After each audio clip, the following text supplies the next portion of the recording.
অজয় বাইরে থেকে বিভিন্ন রকমের খাবার কিনে নিয়ে আসে আর খুশি মনে তার স্ত্রী পাপিয়াকে বলে, পাপিয়া, আমার 3 বোন আজকে বাড়িতে আসছে। ওরা একটু আগে আমাকে ফোন করেছিল, আর অদিতি তো তোমাকেও ফোন করেছিল, তুমি নাকি ফোন ধরোনি। যাই হোক, এই নাও, আমি আমার বোনদের জন্য chowmein, chicken momo, chicken roll, pakora আর মোগলাই পরোটা এনেছি। ওরা হয়তো কিছুক্ষণের মধ্যেই চলে আসবে। ওরা এলে ওদেরকে এগুলো খেতে দেবে, কেমন? এই বলে অজয় সেখান থেকে চলে যায়। আর বাড়িতে 3 ননদ আসছে শুনি পাপিয়ার প্রচন্ড পরিমাণে রাগ হয়। কিন্তু কিছুক্ষণের মধ্যেই পাপিয়ার দাদা সৌরভ এবং বৌদি নন্দিনী সেখানে আসে। পাপিয়ার মায়ের বাড়ি এবং শ্বশুর বাড়ি যেহেতু একই পাড়ার মধ্যে ছিল, তাই বেশিরভাগ সময় পাপিয়ার দাদা এবং বৌদি তার বাড়িতে এসেই পড়ে থাকতো। পাপিয়া তার 3 ননদকে পছন্দ না করলেও সে তার দাদা এবং বৌদিকে খুবই ভালোবাসে, তাই প্রত্যেকদিন দাদা বৌদি বাড়িতে এলেও পাপিয়ার কোনো সমস্যা হয় না, বরং সে প্রত্যেকদিন ভালো ভালো খাবার রান্না করে তার দাদা এবং বৌদিকে খাওয়ায়। এই তো তোমরা এসে গেছো। আমি কতক্ষণ ধরে ভাবছি যে দাদা বৌদি এখনো এলো না কেন। প্রত্যেকদিন সন্ধ্যাবেলা করে তোমরা বাড়িতে না এলে আমার সময় কাটতেই চায় না।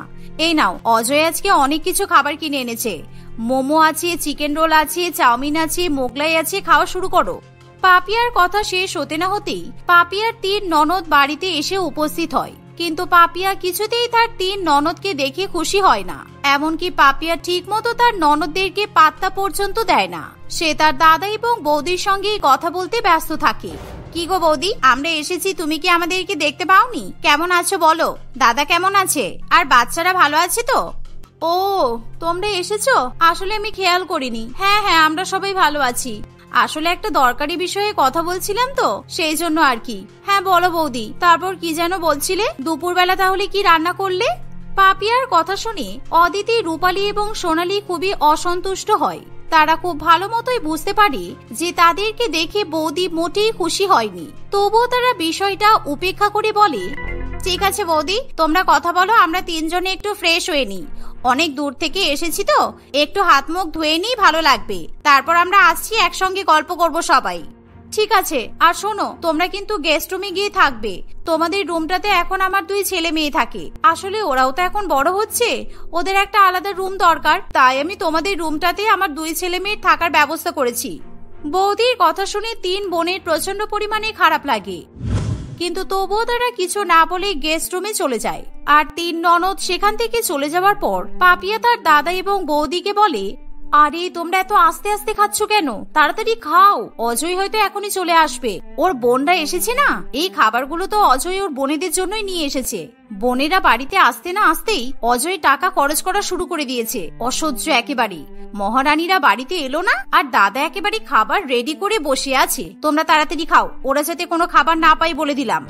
আরে চিন্তা করো না পাপিয়া, এখনই আমাদের খাওয়া হয়ে যাবে। আর অজয়টাও কেমন যেন বউয়ের কথাই শোনে না, সবসময় বোন আর বোন করলে হয়। অজয় একটু বোনেদের প্রতি বড্ড ভালোবাসা দেখায়, ঢং দেখলে আর বাঁচা যায় না। আমার তো মনে হয় ওরা 3 বোন নিশ্চয়ই অজয়ের উপর কালো জাদু করেছে। মনে হচ্ছে দাদাকে একেবারে বশ করে রেখেছে। আমাকেও চেনে না বৌদি, ওদের সঙ্গে এমন ব্যবহার করব, ওরা দ্বিতীয়বার আর এখানে আসার নাম করবে না। আমার 3 ননদকে একদমই সহ্য হয় না। আমার বর অনেক টাকা ইনকাম করে বলে আমি জানি। ওরা শুধু আমার বরের টাকা পয়সা হাতানোর জন্য এখানে আসে আর ভালো মন্দ খাবার গিলতে আসে। এভাবেই পাপিয়া তার দাদা এবং বৌদির কাছে নিজের 3 ননদের নামে দুর্নাম করতে থাকে। অন্যদিকে কিছুক্ষণের মধ্যেই অদিতি, রূপালী এবং সোনালী 3 বোন ফ্রেশ হয়ে বাইরে আসে। কিন্তু ততক্ষণে সৌরভ, নন্দিনী এবং পাপিয়া সমস্ত খাবার খেয়ে শেষ করে দেয়। তারা পেট ভরে খাবার খাওয়ার পর আবার নিজেদের মধ্যে গল্পে মেতে ওঠে। অদিতি, রূপালী এবং সোনালী তাদের পাশে সোফাতে গিয়ে বসলেও কেউ তাদেরকে পাত্তা দেয় না। এমনকি পাপিয়া তাদেরকে কিছু খাবার খাওয়ার কথাও বলে না। তোমরা সবাই গল্প করো, আমি সবার জন্য চা বানিয়ে নিয়ে আসছি। আসলে অনেক দূর থেকে জার্নি করে এসেছি তো, আমার মাথাটা একটু যন্ত্রণা করছে। চা খেলে আশা করছি ঠিক হয়ে যাবে। বৌদি, দুধ, চিনি আর চা পাতা কোথায় আছে আমাকে একটু বলে দাও। আসলে অনেকদিন পরে এসেছি তো, তোমার রান্নাঘরে কোথায় কি আছে আমি হয়তো খুঁজে পাবো না। ও, তুমি বুঝি দুধ চা বানাবে? আসলে বেশি দুধ তো বাড়িতে নেই, অল্পই দুধ ফ্রিজে আছে। রাত্রিবেলা আমার ছেলে মেয়েকে গরম করে খেতে দেব। তোমরা এক কাজ করো না, তোমরা লিকার চা বানিয়ে খেয়ে নাও, আর আমাদেরকে চা দিতে হবে না। আমরা ওসব চাটা খাবো না এখন। পাপিয়ার কথা শুনে তার 3 ননদের প্রচন্ড পরিমাণে খারাপ লাগে, কিন্তু তবুও তারা বৌদির মুখের উপর কোনো কথা বলে না। আরে ঠিক আছে বৌদি, কোনো অসুবিধা নেই, আমরা লিকার চাই খেয়ে নেব। এমনিও এখন খালি পেটে দুধ চা খেলে গ্যাস অম্বলের সমস্যা হতে পারে। দিদি তুই যা, তুই লিকার চা বানিয়ে নিয়ে আয়, 2-1টা বিস্কুট দিয়ে চা খেয়ে নিলেই হয়ে যাবে। এই শুনে অদিতি রান্নাঘরে চলে যায় আর লিকার চা বানিয়ে নিয়ে আসে। আর 3 বোনে বিস্কুট এবং লিকার চা খায়। তাদের কিরকম লিকার চা এবং বিস্কুট খেতে দেখে পাপিয়া এবং তার দাদা বৌদি মনে মনে খুবই খুশি হতে থাকে। আর কিছুক্ষণের মধ্যেই অজয় বাড়িতে আসে। তখন সে তার 3 বোনকে দেখে খুবই খুশি হয়ে বলে, কিরে তোরা কখন এলি? আমাকে ফোন করবি তো? আমি তো বাইরেই দাঁড়িয়ে তোদের জন্য অপেক্ষা করছিলাম। আমি ভাবলাম তোরা হয়তো এখন আসিসনি। তারপর বল, শ্বশুর বাড়িতে সব ঠিক আছে তো? পাপিয়া, আমি যে খাবারগুলো এনেছিলাম বোনদেরকে খেতে দিয়েছো তো? কিরে তোরা খেয়েছিস তো? অজয়ের কথা শুনে পাপিয়া খুবই ভয় পেয়ে যায়। পাপিয়া কি বলবে কিছুই বুঝে উঠতে পারে না। কিন্তু পাপিয়ার ননদরা খুব ভালো মতোই বুঝতে পেরে যায় অজয় যেই খাবারগুলো নিয়ে এসেছিল সেই খাবারগুলো বৌদির নিজের দাদা এবং বৌদিকে খাইয়ে দিয়েছে। কারণ বাড়িতে ঢুকেই তারা সৌরভ এবং নন্দিনীকে খাবার খেতে দেখেছে। এই কেস করেছে। এখন যদি এরা অজয়কে বলে দেয় আমি সব খাবার আমার দাদা বৌদিকে খাইয়ে দিয়েছি আর আমিও খেয়েছি, তাহলে অজয় আমার সঙ্গে ঝগড়া করবে। কারণ অজয় অনেক খাবার কিনে এনেছিল, আমরা তো জোর করে বেশি বেশি করে খেয়ে নিলাম। অদিতি এবং তার 2 বোন মনে মনে ভাবে তারা যদি এখন দাদাকে সত্যি কথা বলে তাহলে দাদা এবং বৌদির মধ্যে ঝগড়া বেঁধে যেতে পারে। সেই জন্য অদিতি মিথ্যা কথা বলতে বাধ্য হয়। হ্যাঁ রে দাদা, আমরা সব খেয়েছি, আমরা এসেছি অনেকক্ষণই তো হয়ে গেছে। বৌদি আমাদের জন্য খাবার রেডি করে রেখেছিল, আমরা সবাই মিলে একসঙ্গে বসেই তো খেলাম। খাবারগুলো কিন্তু খুব টেস্টি ছিল। হ্যাঁ আমি জানি তো, রতন কাকার দোকানের ফাস্ট ফুড খেতে তোরা খুব ভালোবাসিস। সেই জন্যই তোদের জন্য মোমো, চাউমিন, মোগলাই রোল নিয়ে এসেছিলাম। তোরা কি আর করে কিছু খাবি নাকি? আমি বাইরে যাচ্ছি, তাহলে ফেরার সময় তোদের জন্য নিয়ে আসবো। আরে না না, এত রাত হয়ে গেল, 8টা তো বেজেই গেছে। অনেক কিছুই তো তোমার বোনেরা খেয়েছে। এখন আবার যদি কিছু খাই তাহলে রাত্রিবেলা ডিনার করতে পারবে না। আমি ভেবেছি আজকে রাত্রিবেলা ওদের জন্য ভালো মন্দ রিচ খাবার রান্না করব। হ্যাঁ দাদা, আমরা আর কিছু খাবো না, একেবারে রাত্রিবেলাতেই ডিনার করব। অত কিছু খেলাম, আমাদের পেট একেবারে ভর্তি আছে। অজয় খুশি হয়ে বাইরে চলে যায় আর পাপিয়া মনে মনে প্রচন্ড পরিমাণে খুশি হয়।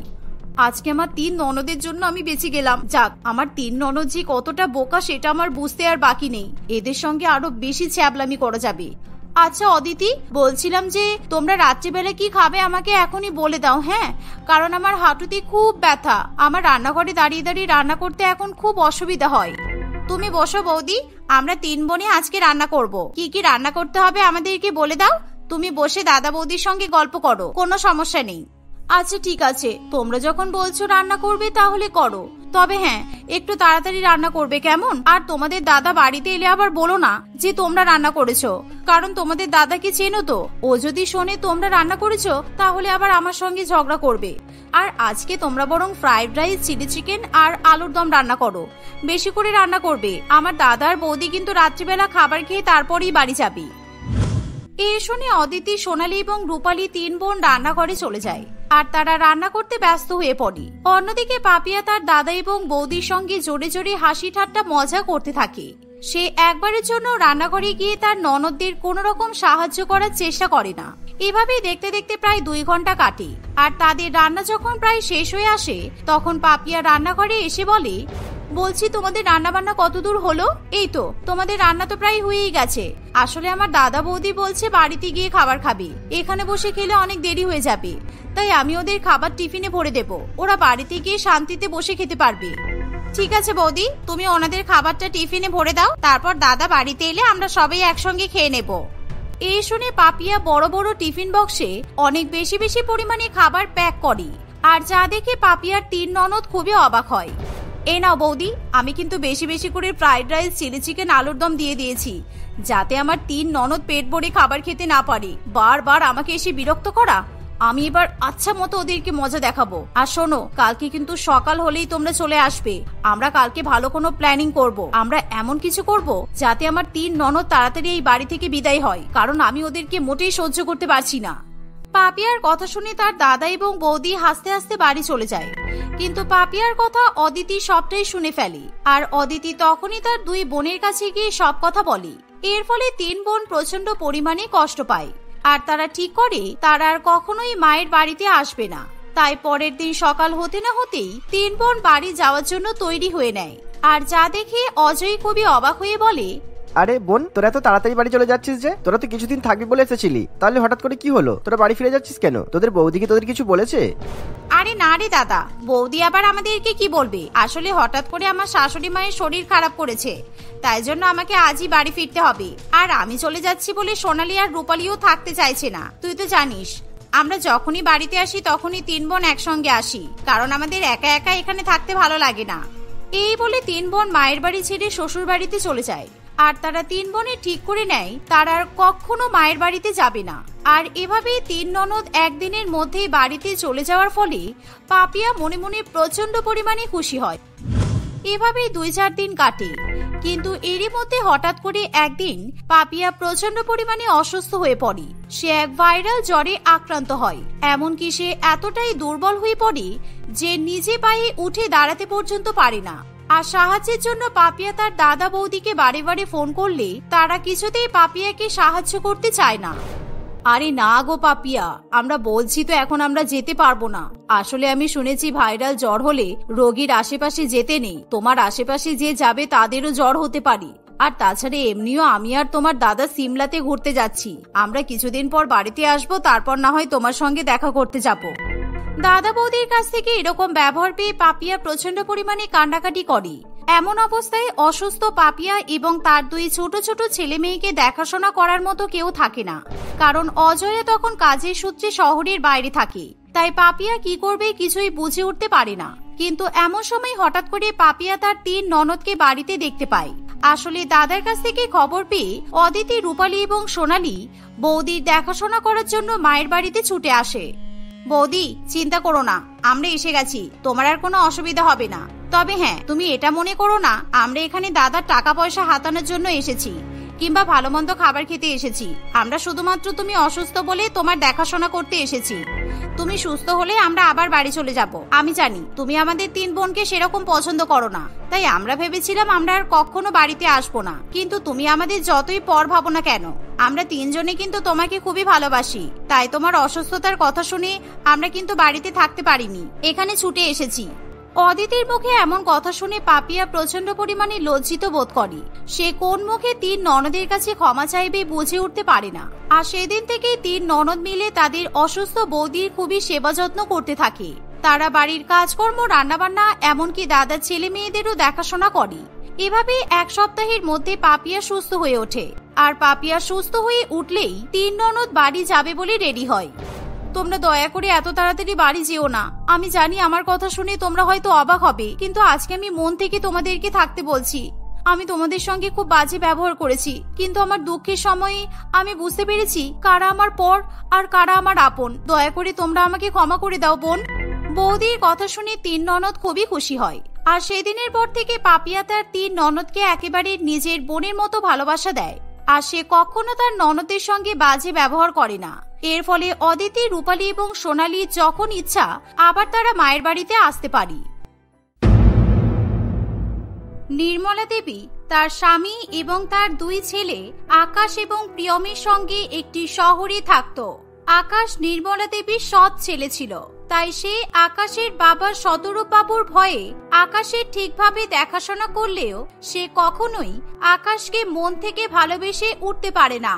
নির্মলা দেবী প্রিয়মের জন্মের পর থেকেই আকাশ এবং প্রিয়মের মধ্যে পক্ষপাতিত্ব করা শুরু করে দেয়। সে বেছে বেছে মার্কেটের সব থেকে ভালো জিনিসগুলো আনে তার নিজের ছেলের জন্য, আর তার নিজের সবচেয়ে যেটা অপছন্দের জিনিস সেগুলোই সে আকাশকে এনে দেয়। এই একই ঘটনা নির্মলা দেবী আকাশ এবং প্রিয়মের বিয়ের সময়তেও করে। নির্মলা দেবী প্রিয়মের বিয়ে দেয় শহরের এক ধনী মডার্ন মেয়ের সঙ্গে, আর আকাশের বিয়ে দেয় গ্রামের একজন মূর্খ বোকা মেয়ের সাথে। আজ নির্মলা দেবীর বৌমাদের শ্বশুর বাড়িতে প্রথম দিন ছিল। আজকে তোমরা দুজনেই সবার জন্য ভালো করে কিছু রান্না করবে। যার রান্না যত ভালো হবে তাকে তত ভালো উপহার দেওয়া হবে। ওমা, আপনাদের বাড়িতে রান্না ভালো পারলে উপহার দেওয়া হয়? তাহলে তো আমি প্রত্যেকদিন নতুন নতুন উপহার পাবো, তাই না মা? এই তুমি চুপ করো তো। এসে থেকে যতবার মুখ খুলেছে ততবার ভুলভালি কিছু বলেছে। মা শুধু আজকের রান্নার কথা বলেছে, প্রত্যেক দিনের কথা বলেনি। দেখেছেন শাশুড়ি মা, কেমন বৌমা আপনি এনেছেন। বিয়ের প্রথম দিন শ্বশুর বাড়িতে এসেই নিজের যাকে চুপ করতে বলছে। কি সাহস বাবারে বাবা। এই তোমরা দুজনেই থামো, আমি যেটা বললাম সেই মতো চুপচাপ দুজনে গিয়ে রান্না বসিয়ে দাও। ঠিক একটার সময় কিন্তু আমাদের বাড়ির সকলে দুপুরের খাবার খেতে বসে, তার আগেই যেন তোমাদের রান্না হয়ে যায়, এই আমি বলে দিলাম। ওরে বাবা, একটা তো এখনো অনেক দেরি, ততক্ষণে আমি কতবার রান্না করে ফেলবো আপনারা ভাবতেও পারবেন না। আর আজকে সব থেকে ভালো উপহারটা আমিই নেব, আমার তো ভেবেই খুব মজা হচ্ছে। এই বলে কুসুম আনন্দ করে রান্নাঘরের দিকে চলে যায়। রান্নাঘরে গিয়ে সে কিছুই বুঝে উঠতে পারে না কোথায় রান্না করবে, কিভাবে মশলা বাটবে আর কিভাবেই বা সে সবজি কাটবে। সে তাদের রান্নাঘরের চারিদিকে তাকিয়ে তাকিয়ে তার শ্বশুরবাড়ির মডার্ন রান্নাঘরের মডার্ন জিনিসপত্রগুলো দেখতে থাকে এবং সেই সাথে অবাক হতে থাকে। একদিকে রান্নাঘরের জিনিসপত্র বুঝতে বুঝতেই কুসুমের অনেক সময় যেতে থাকে, আর অন্যদিকে সমস্ত আধুনিক মেশিনের ব্যবহার জানা রাগিনী খুব সহজেই রান্না করতে শুরু করে দেয়। তুমি কিভাবে রান্না করছো গো? এই টিভির উপর হাঁড়ি রাখলে বুঝি ভাত সেদ্ধ হয়ে যায়? আমাদের বাড়িতে তো টিভিতে আমরা হিন্দি সিরিয়াল দেখতাম, এখানে তো দেখছি টিভির উপর রান্নাও হচ্ছে। এটা কাকে নিয়ে এসেছে মা? এই 2023-এ দাঁড়িয়ে নাকি ইন্ডাকশন ওভেনকে টিভি বলছে। তুমি কোনোদিনই ইন্ডাকশন ওভেন দেখোনি? অ্যাকশনটা আবার কি? ও, তুমি হিন্দি অ্যাকশন সিনেমার কথা বলছো? হ্যাঁ হ্যাঁ, আমি তো সালমান খানের অনেক বড় ফ্যান। বাংলাতে আবার অ্যাকশন হয় নাকি? সব ভালো অ্যাকশন সিনেমা তো হিন্দিতেই হয়। তুমি প্লিজ এখান থেকে যাও, আমি বুঝে গেছি তোমার সাথে কথা বলা আমার পক্ষে সম্ভব হবে না। আমার কাছে আমার মানসিক ভারসাম্য অনেক বেশি গুরুত্বপূর্ণ, তোমার দয়ায় আমি সেটা হারিয়ে ফেলতে চাই না। কি রকম পাগলা বৌমা নিয়ে এসেছে আমাদের শাশুড়ি মা। তোমার সাথে আমার দেওরের বিয়ে দেওয়ার আগে তোমার মাথা চেক আপ করিয়ে নিলে ভালো হতো। শাশুড়ি মা শহরেই থাকে কিন্তু কোনো বুদ্ধি নেই। তাদের মধ্যে নানান রকমের কথোপকথন শুনে নির্মলা দেবী সেখানে চলে আসে। এই মেয়ে, তোমার কেন মনে হলো যে আমার কোনো বুদ্ধি নেই? শাশুড়িকে নির্বোধ বলে এভাবে অপমান করছো? তোমার বাবা মা তোমাকে এই শিক্ষা দিয়েছে? আমার বাবা মায়ের তো পয়সা ছিল না, তাই তো কোনো শিক্ষাই দিতে পারিনি, কিন্তু হ্যাঁ আমাকে অনেক কিছু শিখিয়ে দিয়েছে। মা, আপনি ওর সাথে কথা বলবেন না। আমি যেরকম পাগল হয়ে যাচ্ছি আপনিও পাগল হয়ে যাবেন। আপনি বাইরে গিয়ে বসুন, একটু পরেই আমার রান্না হয়ে যাবে। না না, আমি এখন বাইরে গিয়ে বসবো না। আমি জানতে চাই ও কেন আমাকে নির্বোধ বললো। ও কেনই বা বললো আমি ঠিক করে বৌমা দেখে আনতে পারিনি? তা নয় তো কি বলবো। আপনি কোথাও দেখেছেন টিভির উপর হাঁড়ি তুলে কেউ রান্না করে? আবার ওকে জিজ্ঞাসা করলাম এটা কিসের উপর রান্না করছে, আমাকে বলছে হিন্দি অ্যাকশন সিনেমা। ও এসব ভুলভাল কথা বলছে আর আপনারা বলছেন আমি কিছু শিক্ষা পাইনি। ওরে বাবা, ওটা হিন্দি অ্যাকশন নয়, ওটা ইন্ডাকশন। এই ইন্ডাকশনটা এক ধরনের উনুন, এটার উপর হাঁড়ি কড়াই চাপিয়েই রান্না করতে হয়। আমি তোমার সাথে আর কথা বলতে পারছি না বাবা, তুমি আমাকে রান্না করতে দাও। তুমি নিজে একটা এত ভালো জিনিসে রান্না করছো কিন্তু আমাকে বললে না তো আমি কিসে রান্না করব? এখানে তো উনুন নেই, স্টোভ নেই, কিচ্ছু নেই। গ্যাস ওভেন আছে তো, ওটাতেই রান্না করো। আমি তোমাকে গ্যাস জ্বালানো শিখিয়ে দিচ্ছি, চলো। এই বলে নির্মলা দেবী কুসুমকে গ্যাস জ্বালানো শিখিয়ে দেওয়ার জন্য নিয়ে যায়। এরকম ভাবে একটা ইস্পাতের বাক্সের উপর রান্না হবে এটা দেখেই কুসুম আনন্দ পায়। সে খুব তাড়াতাড়ি গ্যাস জ্বালানো শিখে যায়। গ্যাস ওভেন একটু সড়গড় হয়ে আসলেই কুসুম নিজের মতো করে রান্না চাপিয়ে দেয়। নির্মলা দেবীর রান্নাঘরে সমস্ত খাবারের জিনিস আর মশলাপাতির কৌটোগুলোই ইংরেজিতে নাম লেখা ছিল। কুসুম একটা নামও পড়ে বুঝতে পারে না কোনটাতে কি জিনিস আছে। তাকে প্রত্যেকটা কৌটো খুলে খুলে দেখতে হয়। এভাবে তার রান্না করতে আরো দেরি হয়। দিদি ভাই, তোমার কাছে সুগার আছে? থাকলে আমাকে একটু দিও তো। আমি যতটা নিয়ে এসেছিলাম ততটা শেষ হয়ে গেছে, তুমি একটু দিয়ে যাও প্লিজ। হায় রে হায়, এই বাড়িতে সুগার নিয়ে এসেছিলে, শেষ কিভাবে হলো? কাউকে দিয়ে দিয়েছো বুঝি? আমাকে দাওনি তো? আরে তোমাকে কেন দেব, রান্নাই দিয়েছি তো। এবার আমাকে তাড়াতাড়ি দাও তো, আমার রান্না পুড়ে যাচ্ছে। তুমি নিজে সুগারটা রান্নায় দিয়ে দিলে, এবার যদি ওই রান্না খেয়ে বাড়ির বাকি সবার সুগার হয়ে যায়? তুমি শ্বশুর বাড়িতে এসেই এরকম ভাবে সবার ক্ষতি করে দিলে। আবার আমার থেকে আমার সুগারটাও চাইছো? আমার ওসব সুগার টুগার নেই বাপু। আমি গ্রামের খেটে খাওয়া মেয়ে, প্রত্যেক দিন 3-4 কিলোমিটার খেতে হাঁটতাম। হে উপরওয়ালা, তুমি আমাকে কি সমস্যায় ফেললে বলো তো? সুগারকে বাংলায় কি বলে সেটাও তো আমার মনে পড়ছে না। ও হ্যাঁ হ্যাঁ, মনে পড়েছে, চিনি। চিনি, আমাকে চিনি দাও, চিনি। চিনি? ও আচ্ছা, সেটাই বলো। কি সব সুগার টুগার চাইছিলে? আমি তো ভয় পেয়ে গিয়েছিলাম। আমাদের পাড়ার রাজু কাকু সুগার হয়েছিল। বাবারে বাবা, কি সাংঘাতিক। রাগিনী আর কোনো কথা না বাড়িয়ে নিজের রান্নায় মন দেয়। রাগিনীর রান্নার থেকে বেশ সুন্দর গন্ধ আসতে থাকে। সে কি সব যেন কন্টিনেন্টাল খাবার বানিয়েছিল। তার বানানো খাবারের গন্ধে সারা বাড়ি ম ম করতে থাকে। ওদিকে কুসুম সামান্য ভাত চাল এবং মুরগির কষা মাংসের ঝোল বানায়। সবই ঠিকঠাকই চলছিল। হঠাৎই কুসুমের ইচ্ছা হয় সে রাগিনীকে গিয়ে জিজ্ঞাসা করবে সে কি রান্না করেছে। রাগিনী যা যা নাম বলছিল তার একটাও কুসুম কিছুতেই উচ্চারণ করতে পারে না। আমি কন্টিনেন্টাল খাবার রান্না করেছি। স্প্যাগেটি আর পনির বলস আছে, হোয়াইট সস পাস্তা আছে, বেকড কিডনি বিনস আছে, আরো অনেক কিছু আছে। এগুলো কি রান্নার নাম নাকি ইংরেজি বইয়ের নাম? এসব তুমি কি রান্না করেছো? কিডনি ফিডনি, পশু পাখিদের প্রতি একটু সমব্যথী হও। এভাবে ওদের অঙ্গ প্রত্যঙ্গ রান্না করাটা ভালো নয়। আরে বাবা, এই কিডনি সেই কিডনি নয়। এক মিনিট, তুমি আমাকে বলছো পশু পাখিদের সাথে সমব্যথী হতে, আর তুমি যে মুরগির মাংসের ঝোল বানালে তার বেলা? আমি তো মুরগিটাকে বাজার থেকে যখন এনেছিলাম ও মরেই গিয়েছিল। তোমার মতো তো আমি জ্যান্ত মুরগির কিডনি খুলে নিয়ে আসিনি। কি জল্লাদ বউ গো বাবা। আমি আর পারছি না, তোমার সাথে এক রান্নাঘরে আর 2 মিনিট থাকলে আমার শরীর খারাপ করবে। তুমি আমাকে ক্ষমা করো, আমাকে এখান থেকে যেতে দাও, আর না হলে তুমি আমার সামনে থেকে চলে যাও। রাগিনী এরকম চিৎকার করে করে কুসুমকে বকতে থাকলে তার গলার আওয়াজ বাইরে পর্যন্ত চলে যায়। তাদের এমন ঝগড়াঝাটির শব্দ শুনে রাগিনীর স্বামী প্রিয়ম সেখানে চলে আসে। রাগিনী প্রিয়মকে সব কথা বলতেই প্রিয়ম হাসতে হাসতে অস্থির হয়ে ওঠে। তাকে হাসতে দেখে রাগিনী আরো রেগে যায়। তাদের এই স্বামী স্ত্রীর খুনসুটি দেখে কুসুম বেশ মজা পায়। কুসুম রাগিনীকে রেগে যেতে দেখে সেও হাসতে থাকে। এই, তুমি হাসছো কেন? তোমার জন্য দেখছি বিয়ের পরের দিনই আমাকে শ্বশুরবাড়ি ছেড়ে চলে যেতে হবে। তুমি যদি এরকম ভাবে আমাকে প্রশ্ন করে করে ব্যতিব্যস্ত করতে থাকো তাহলে সত্যি সত্যি আমি চলে যাব। তোমার নামটা কে রেখেছে গো? যে তোমার নামটা রেখেছে সে একেবারে বোকা, কিচ্ছু বোঝে না। কেন কেন এরকম বললে কেন? ওর নাম যে রেখেছে সে কিছুই বোঝে না, তুমি কিভাবে বুঝলে? কি হলো বলো? তুমি আমার দাদুকে অবুঝ বললে কেন? কেন তোমার মনে হলো কেন যে আমার নামটা রেখেছে সে কিছু বোঝে না?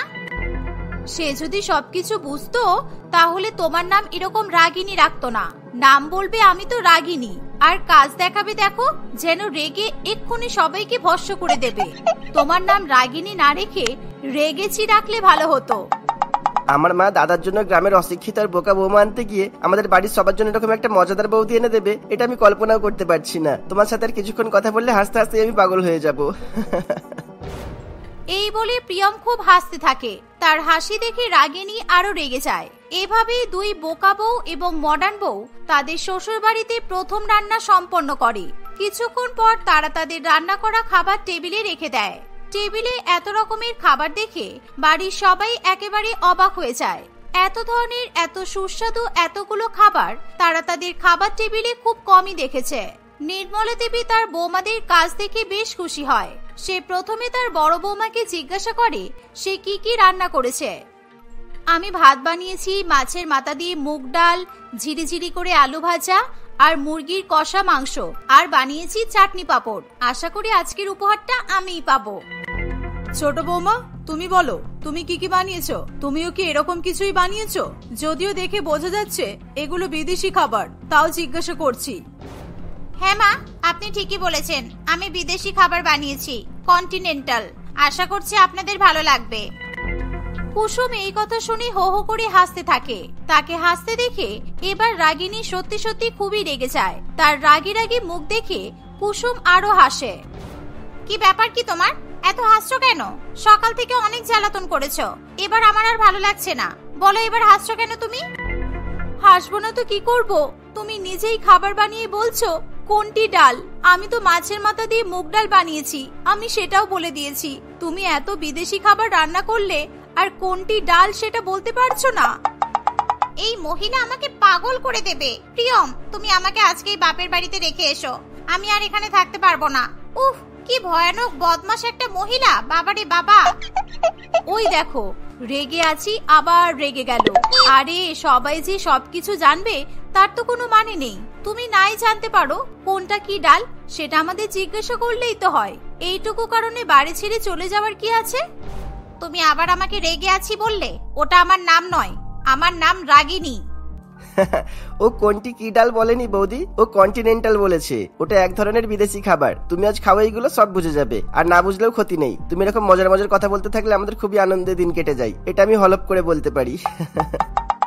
এই সমস্ত ঘটনা দেখে নির্মলা দেবীর স্বামী শতরূপ বাবু নির্মলা দেবীকে আলাদা করে ফিস করে কি যেন বলতে থাকে। কি নির্মলা, তুমি কি এটাই ভাবছো যে তোমার বড় ছেলের জন্য মূর্খ আর বোকা বউ আনতে গিয়ে এই বাড়ির সবচেয়ে প্রাণ খোলার ভালো বোমা নিয়ে চলে এসেছো? প্রথম দিনেই হাসিতে খুশিতে কেমন সারা বাড়িটা ভরিয়ে রেখেছে দেখেছো? নির্মলা দেবী তার স্বামীর কথায় সহমতি জানায়। সে সত্যি সত্যি বুঝতে পারে কুসুম পড়াশোনা না জানলেও সে বাড়ির সকলের মনের ভাষা পড়তে পারে, আর এইভাবেই সে সারা জীবন সবাইকে হাসি খুশিতে মাতিয়ে রাখতেও পারবে। নির্মলা দেবী তার দুই বৌমার ঝামেলা থামিয়ে সবাইকে নিয়ে একসঙ্গে তার দুই নতুন বৌমার বানানো খাবার খাওয়া শুরু করে। এভাবেই তারা তাদের আগামী দিনগুলো খুব মজায় আনন্দে কাটাতে থাকে।